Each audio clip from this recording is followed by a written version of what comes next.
Pemirsa, sebelumnya Presiden Prabowo Subianto mengakhiri lawatan resmi di Prancis. Selain merayakan Hari Kemerdekaan Prancis, Presiden juga mengadakan pertemuan bilateral dengan Presiden Emmanuel Macron.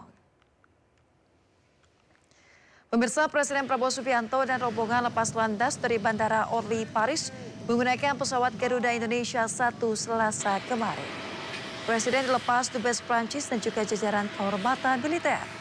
Kunjungan ini menutup rangkaian diplomasi 2 pekan ke Arab Saudi, Brazil, Belgia, dan juga Prancis. Dalam lawatan Eropa tercapai kesepakatan EU-SEPA yang membuka akses ekspor Indonesia ke Uni Eropa dengan tarif 0%.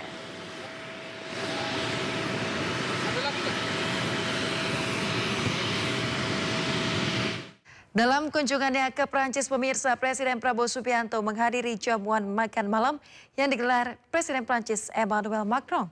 Pertemuan keduanya membahas berbagai isu strategis global.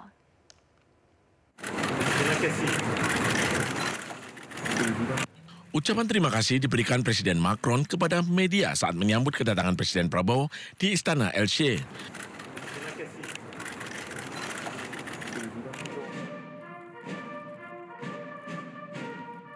Begitu tiba, Presiden Prabowo menyusuri barisan pasukan kehormatan yang berjajar rapi.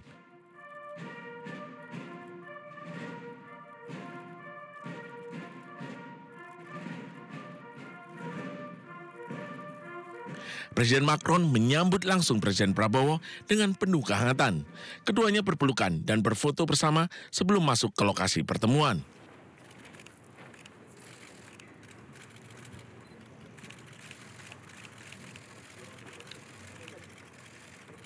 Pertemuan keduanya dilakukan di ruang jamuan.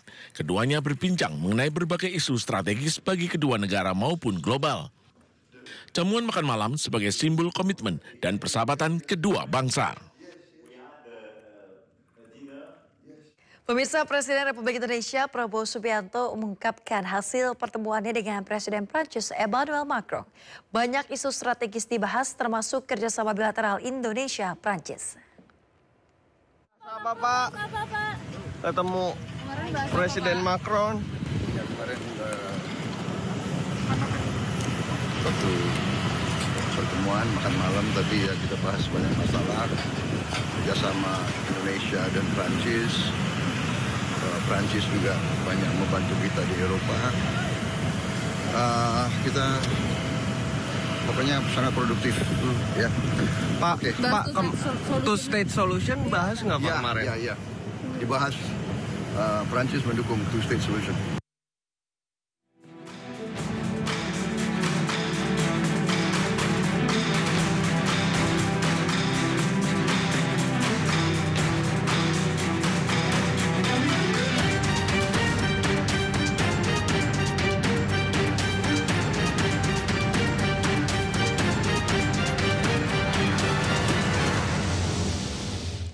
Pemirsa, pemerintah resmi menerbitkan Peraturan Menteri Keuangan Nomor 37 Tahun 2025 yang mewajibkan penggunaan pajak penghasilan atau PPh bagi penjual di marketplace. Namun Ditjen Pajak memastikan bahwa pungutan ini bukanlah pajak baru.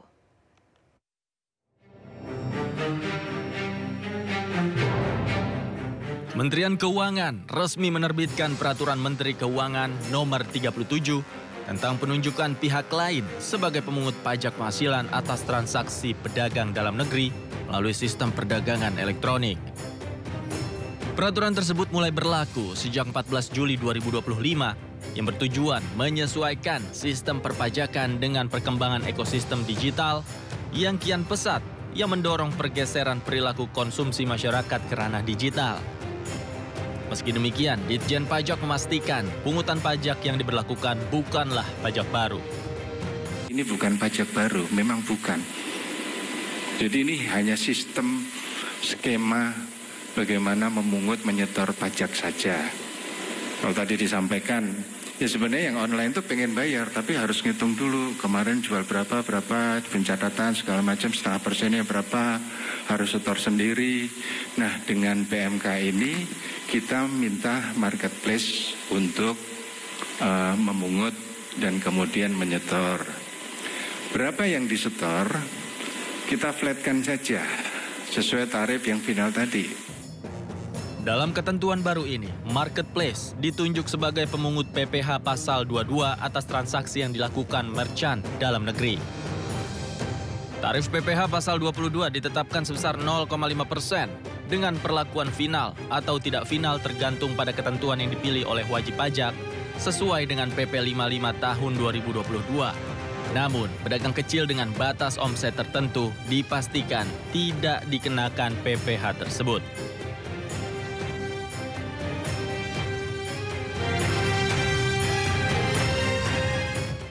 Pemirsa, pemerintah resmi menerbitkan Peraturan Menteri Keuangan Nomor 37 Tahun 2025 yang mewajibkan pungutan pajak penghasilan atau PPh bagi penjual di marketplace. Pajak sebesar 0,5% dari penghasilan kotor minimal 500 juta per tahun. Pemirsa, berdasarkan Peraturan Menteri Keuangan Nomor 37 Tahun 2025, pedagang online yang terkena pajak adalah yang menggunakan rekening bank atau keuangan lain sejenis, serta melakukan penjualan melalui internet dan juga menggunakan nomor kode Indonesia.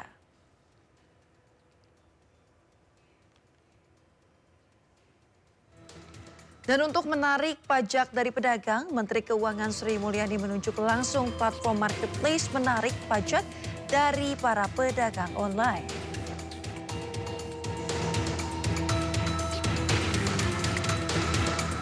Adapun besaran pajak yang ditarik adalah 0,5% dari jumlah bruto minimal 500 juta per tahun.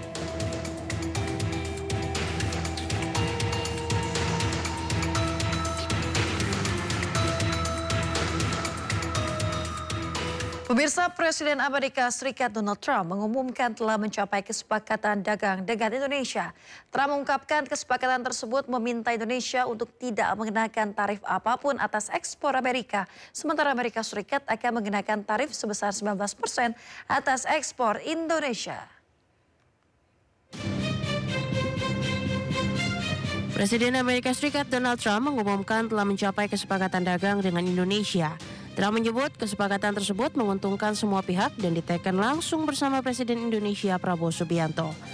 Pernyataan tersebut muncul di tengah proses negosiasi tarif resiprokal antara Indonesia dan Amerika Serikat yang ditargetkan rampung 1 Agustus 2025.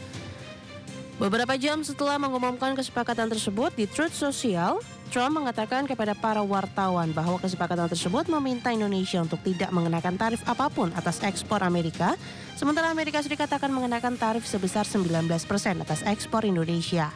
Trump juga mengatakan Indonesia berkomitmen untuk membeli energi Amerika Serikat senilai $15 miliar, produk pertanian Amerika senilai $4,5 miliar dan 50 pesawat Boeing. Selain itu, Trump mengatakan bahwa Indonesia dikenal dengan tembaga berkualitas tinggi, di mana ini berarti tembaga dari Indonesia dapat dikenakan tarif yang lebih rendah, atau bahkan tanpa tarif sama sekali. Meskipun Indonesia mengirimkan tembaga senilai $20 juta ke Amerika Serikat tahun lalu, menurut data Departemen Perdagangan Amerika Serikat, jumlah tersebut jauh tertinggal dari pemasok utama yaitu Chili dan Kanada, yang mengirimkan logam senilai $6 miliar Amerika dan $4 miliar Amerika tahun lalu.